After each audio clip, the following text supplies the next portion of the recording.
So hello everyone, एक बार फिर से आप सभी का आपके अपने इस यूट्यूब चैनल पर स्वागत करता हूं। तो फ्रेंड, एक बहुत बड़ी फिर से यहाँ पे देखिए अपडेट आ चुकी है। यहाँ पे देखिए जैसे ही यूपीएस का अपडेट निकल के आया था कि अब आपको यूपीएस 1 अप्रैल 2025 से उस पे जो भी नियम है आपको उस पे फॉलो करना पड़ेगा, या तो फिर आप एनपीएस ले सकते हो या फिर यूपीएस।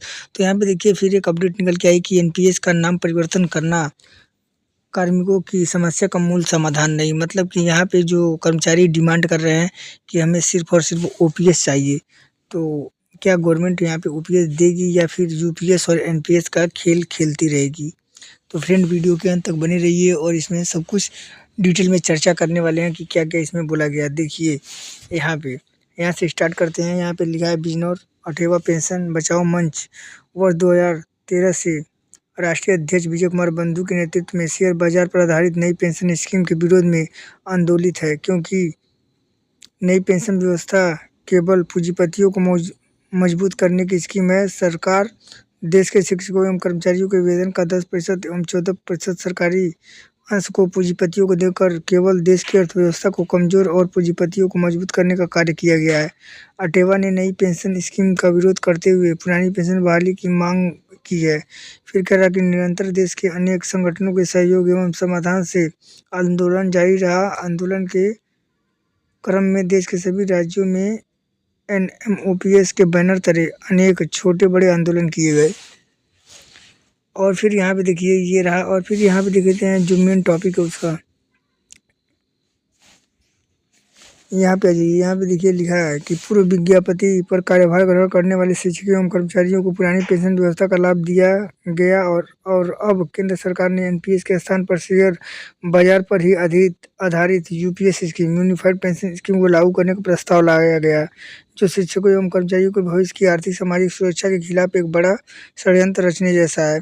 यदि ओपीएस एवं यूपीएस की समीक्षा की जाए तो पुरानी पेंशन में वेतन आयोग भी है, और हर 10 साल में पेंशन बेसिक का रिवीजन भी है, जिससे पेंशन का बेसिक लगभग 2 गुना होता है। 20 साल भी जी लिए तो पेंशन बेसिक का 4 गुना हो जाएगा। ओपीएस में सेवानिवृत्ति कार्मिकों की उम्र के 80 वर्ष की आयु हो जाएगी तो पेंशन 20%, 85 वर्ष के बाद 30%, 90 वर्ष के बाद 40% और 95 वर्ष के बाद 50% और 100 वर्ष की आयु के बाद 100% वृद्धि होने की व्यवस्था है। मेडिकल सुविधा भी है, वीआरएस भी है। पुरानी पेंशन व्यवस्था में जीपीएफ अकाउंट की सुविधा भी है, गारंटीड पेंशन भी है।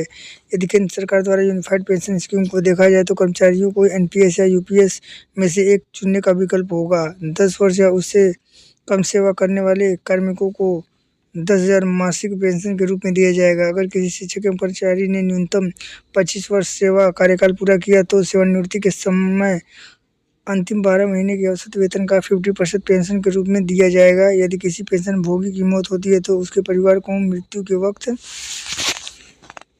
मिलने वाली पेंशन का 60% परिवार को दिया जाएगा। शिक्षकों एवं कर्मचारियों को 10% अंशदान एनपीएस की तरह करना होगा और सरकार 18% अंशदान करेगी। महंगाई इंडेक्सन का लाभ मिलेगा। सेवाकाल के दौरान शिक्षकों एवं कर्मचारियों के वेतन से 10% काटने वाले अंशदान में से मात्र 6 महीने का मासिक वेतन प्लस डीए जुड़कर सेवानिवृत्ति पर मिलेगा। शेष अंशदान सरकार निजी कंपनियों को देने का कार्य करेगी। राष्ट्रीय अध्यक्ष विजय कुमार बंधु ने स्पष्ट कहा है कि शिक्षकों एवं कर्मचारियों को 25 से 30 वर्ष की सेवा काल में प्रति माह से होने वाले कटौती के 10% अंशदान का पूरे सेवा काल की कुल जमा राशि का 90% धनराशि लूटने में हड़पने का नीति है।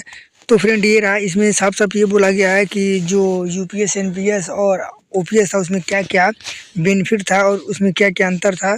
तो यहाँ पे देखिए फ्रेंड, सबसे बेस्ट तो ओपीएस ही है, क्योंकि यहाँ पे ओपीएस में क्या था, कर्मचारियों को वहाँ पे जीपीएफ का भी सुविधा था। साथ ही साथ जैसे जैसे आपका उम्र बढ़ता रहेगा उसी हिसाब से आपके पेंशन में भी बढ़ोतरी होती थी, और साथ ही साथ मेडिकल सुविधाएँ भी मिलती थी, और आपका सब कुछ मतलब जो भी डीए वगैरह था सब कुछ, और वेतन आयोग भी था। जैसे जैसे वेतन आयोग बढ़ेगा वैसे वैसे आपका पेंशन भी बढ़ेगा।